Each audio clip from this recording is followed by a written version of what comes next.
好啦，大家好啦！呢段片咧，我同大家講翻圓嘅方程 ，the equation of circle。咁首先啦，我哋溫翻少少嘢先。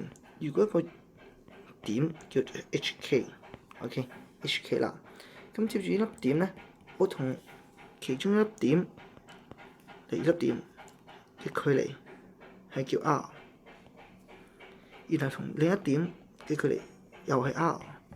咁最後得出嘅位置咧，其實呢啲 R 其實係固定距離，所以令到一個圓出嚟㗎啦。呢個就係個軌跡嚟嘅。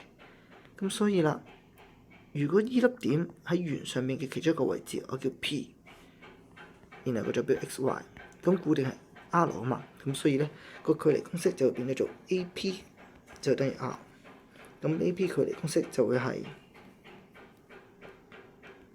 x 減 h square 再加翻 y 減 k square 等於 R。咁所以啦，就得出圓嘅方程就係呢條式啦。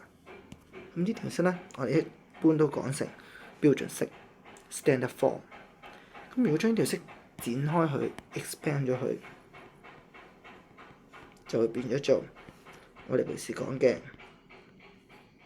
general form 一般式啦。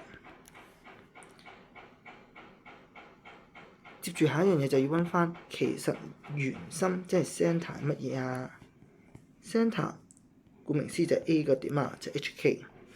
但係如果係喺一般式嘅情況之下，我哋條式就點背啊？就將佢 D 除以負2，而 Y 咧就係 E 除以負2，呢個就係 centre 啦。接住半徑 radius 就顧名思義就係 R 啦。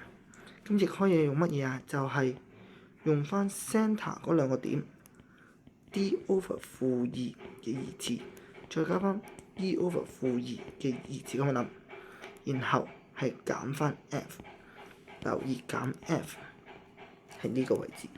咁所以啦 ，F 如果係負數嘅話，你留意呢個就會變正好啦。咁呢個係提翻大家嘅啫。